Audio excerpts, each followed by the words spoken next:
There have been some cases that have put some constitutional limits on the death penalty, including Thompson versus Oklahoma, Roper versus Simmons, and Atkins versus Virginia. This is related to some of the things we talked about in regard to mental health challenges, as well as the death penalty for juvenile offenders as well. That there have been some juvenile offenders that have been convicted of murder, but since they've gotten life sentences in adult prisons as opposed to the death penalty.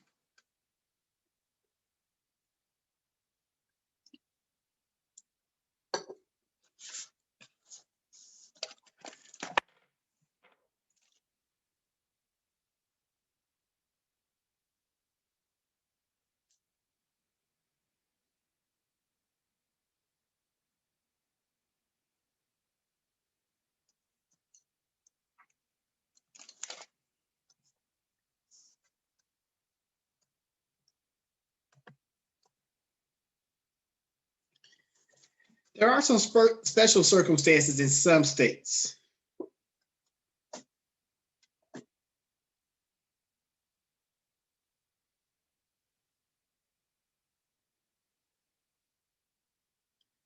That will allow you to get the death penalty. And many of these, again, there's a rational basis to them. Murder for profit, where there are some people who will hire out their services if you want somebody killed. Like I say, most people won't have the gumption, quite understandably, and not being sociopaths, to kill other people. So they may hire people. We obviously want to deter that type of behavior, so that's something you can get the death penalty for. Explosion, again, so this is the term related to terrorism of all types. We often think of terrorism being something that comes from the Middle East, but people that blow up abortion clinics and things like that, it's a form of political terrorism. If you kill a police officer on active duty, you can get the death penalty for that in California. If you torture somebody in the course of a murder, again, and this is important, right? All of these cases here, I talked about before the break that many people murder people, Malik, because they just snap in a moment. That again, and this isn't a justified behavior, but you get so angry, or perhaps you behave in such a way I'm not sure if you've ever seen the film He Got Game. Anybody ever seen that? Denzel Washington, Ray Allen. In the film, very briefly, Latasia, Denzel's character, he was trying to discipline his son. So him and his son's about 10 at the time, they're going at it. So he's like, hey, you better finish your breakfast, blah, blah, blah. You better not talk back. And his son was getting a little bit unruly, and his son tried to stand up. So he sat his son back down. His wife was trying to get him under control, baby, stop. In the process of that, he jerked her off, let me go, woman. In the process of that, he jerked so hard on Latasia, knocked her down. She hit her head on the stove, and she ended up dying. He wasn't he wasn't intending to kill her. He still was held accountable for his crime. He ended up going to jail in the film and spending his life in prison. But we view that differently, Latasia, than murder for profit. Where I tell you, look, if you kill Jerry Jones for me, I'll give you $25. That's something that you got to take some time to think about. You got to plan, you got to plot. The same thing with murder for torture. You're thinking this ain't out. You're you're premeditating with your crime. So most of these are looking at premeditation in a very different way than we do somebody just snapping off. Again, we're not excusing people just, going into a fit of rage. And again, that's different from you snapping off and you make the calculated decision to go into a store and purchase a gun and go into a store and kill scores of people. That's, again, you have to think and plan that out. I'm talking about a situation, Latasia, where you're minding your own business 1 minute, the next thing you know, something gets set off, and it goes a little bit further than you intended it to.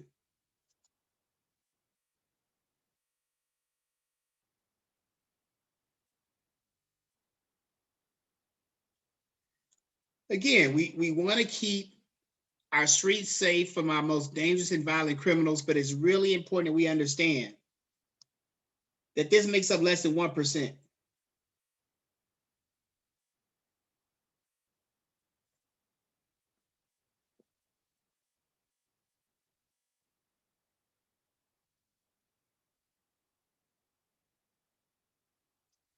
We also have to consider, as we said throughout the class, the cost. It's not like, okay, we're arresting this person for murder and then we're killing them next year. They're going to be alive on the taxpayers dying for 10 to 15, 20 years. So again, ideally, our goal should be, and I hope your goal as future criminal justice professionals, is to bring crime down,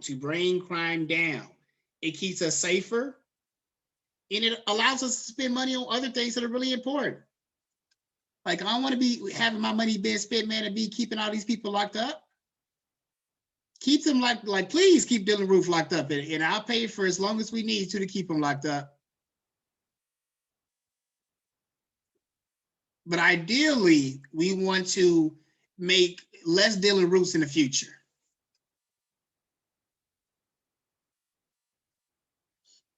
And again, even though we are increasing executions, it's like the murder rate has not been proportionally affected. We talked about, again, it costs a lot of money.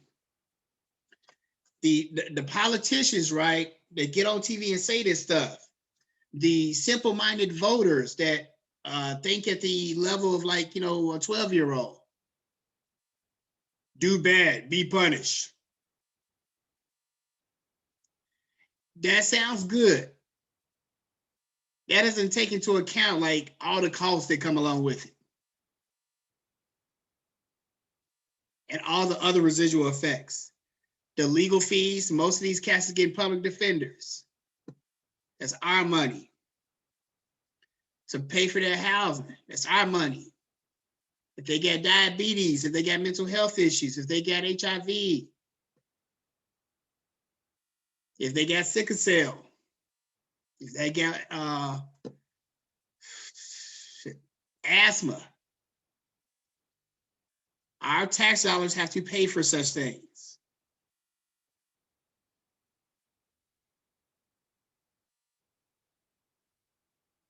As we said, most of these murders are committed on a state level.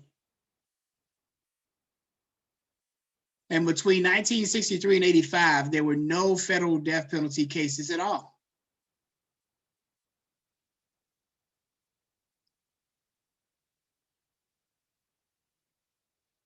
With the onset of domestic and foreign-based terrorism, this is going up again. So for the most part, it's going to be cases like that. Your Timothy McVeighs of the world and people like that. That's the white cat that blew up on the Oklahoma City building well before you all were born. I think it actually happened in 1994, that you see with this Federal Death Penalty Act. It was either 94 or 95.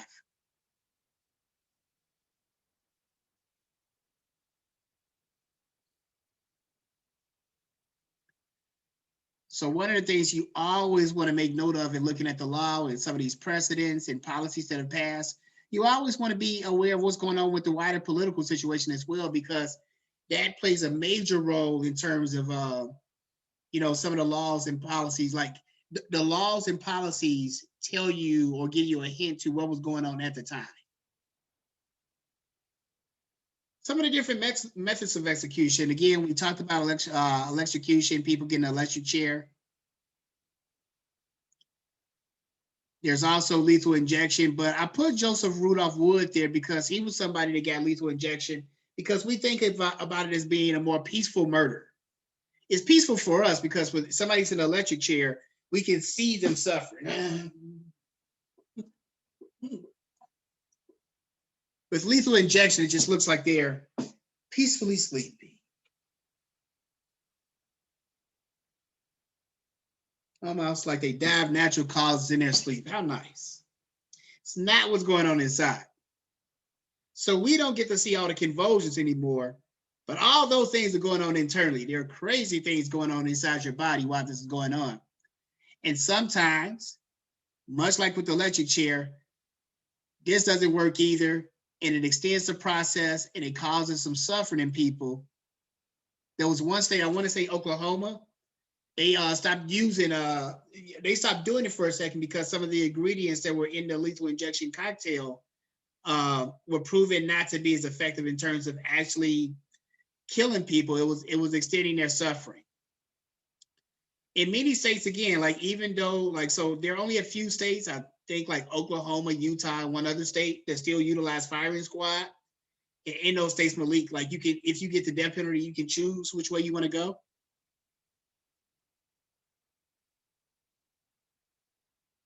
So you can ask for a firing squad if you know that's how you want to leave out.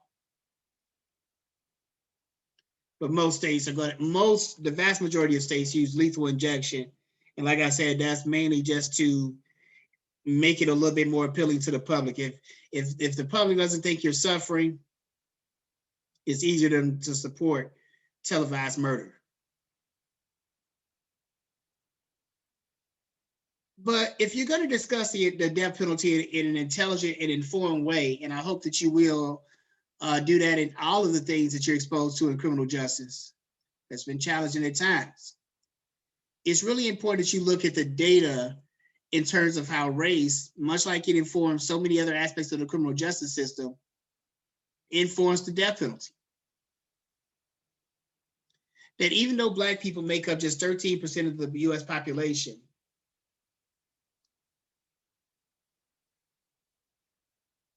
we make up a much larger subsection of people that are on death row.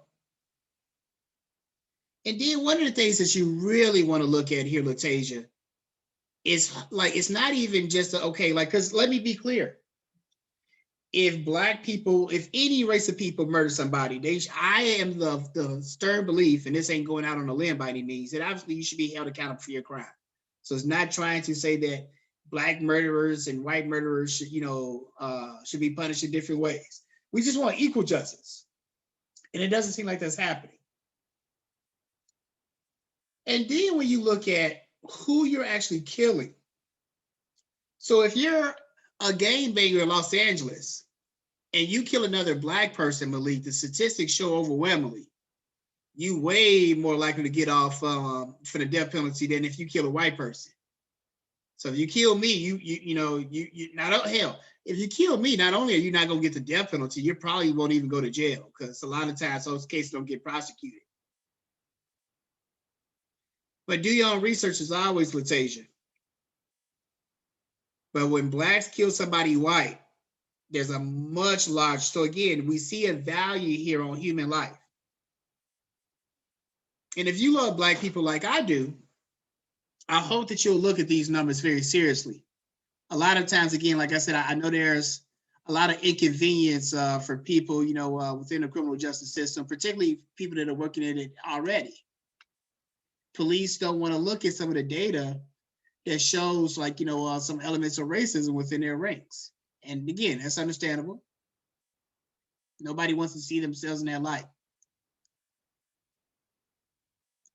But it's really important, again, that we look at empirical information and try and learn from it. There are some strong arguments for the death penalty. The main one being deterrence, that Latasia, you may have considered going to like a church and killing people as well, but now that you see that Dylann Roof's gonna get the death penalty, you're not gonna do that anymore. Another one is retribution. And it's basically like, we talked about the code of Hammurabi at the beginning of the class. So this notion of an eye for an eye, a tooth for a tooth, forget it. It sounds good. You know where that came from? The code of Hammurabi, where they was doing all types of crazy barbaric stuff to people. This is not the standard of our justice system. We do see more women, Latasia, getting the death penalty as well. Women are being arrested, particularly Black women, are being arrested at higher rates, and they're committing more crimes than previous generations of women. But there are also issues related to like people's mental impairment, and then whether or not we should execute juveniles. Again, an eye for an eye, right? That's the American way. So if this 15-year-old kid, murder somebody, many Americans think that we should kill him too.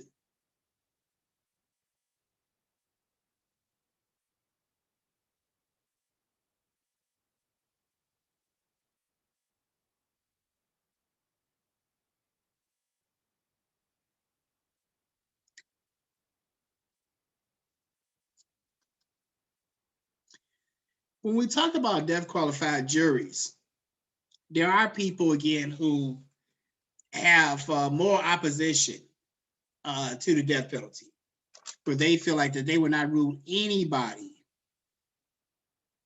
guilty, or they might rule somebody guilty, they would not sentence anybody to death. In those cases, precedent has said it that they don't have to necessarily worry about the sentencing as much, but they can still rule innocent and guilty. You may have seen some films again where you see people living out in their last days on death row. Let's look a little bit more closely at some of the conditions that they live under during these last few years before they're ultimately murdered at the hands of the state.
Again, I know that oftentimes the American desire, we definitely have heard this communicated in our discussions at times. The American desire is to treat inmates as harshly as possible, in spite of our precarious position as Black people in this country and being an inmate at any given time. In spite of that, fortunately, we live in a country that does, we don't always treat, each other in prisons as humanely as we should, but there have been protections fought for that allows people in these precarious positions to be treated with a little bit of humanity in their last days. It's like, look, we're gonna kill you soon anyway, so why not make it, particularly like, the danger in that, the alternative, and these people like stay very isolated, but the alternative to that, Latasia, is that, hell, they finna kill me anyway. I ain't really got shit to lose up in here. I'm finna really act a fool. And that makes it harder for, the inmates to do their jobs. The correction officers to do their jobs. So again, like keep it in mind, when we talk about, some of these services that inmates receive last chapter, it's not designed to make it like, a comfortable, like, vacation-y type space. And believe you me, it ain't gonna be, there's no prison that is like that. Even like the prison that like all the Trump people and stuff got locked up in, like, you don't really want to be up in there either. Like there is no such thing as a good prison. But these prisons are especially uninviting. But in spite of that, they are permitted to purchase a TV. There's a curfew check for most inmates, but they can read until they fall asleep, no matter how late. That don't mean they could just stay up doing anything, but if you're reading, particularly a lot of times you're reading information, Latasia, related to their cases. They generally live in a windowless cell, again, very isolated from the public. They're not able to hear or see what's going on outside the prison. And again, this can cause and potentially create some mental health challenges. And it's in the corrections officers and the warden's best interest to reduce those kind of things.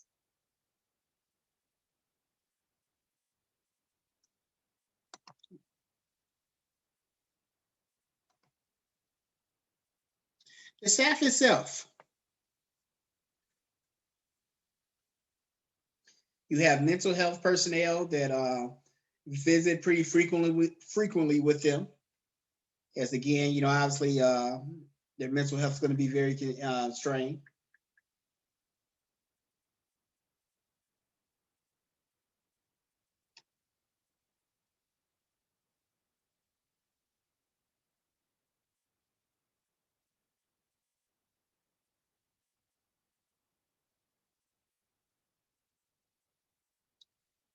You have to have emergency medical technicians who insert the IVs. That's when they're actually performing the lethal injection.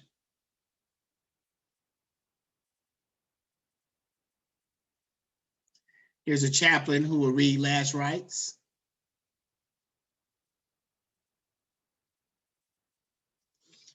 So it's a lot of individuals responsible for this process. Some arguments against the death penalty, and we'll close on this note for today.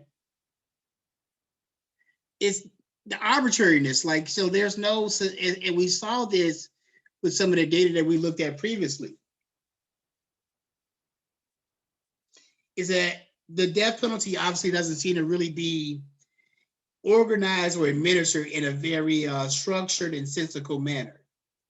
It seems to be very random at times. And then again, we talked about, right? So I talked about the Oklahoma cases where, again, not everybody just dies right away. And there are many who will argue that the death penalty period, violates a cruel and unusual punishment statute within the Constitution.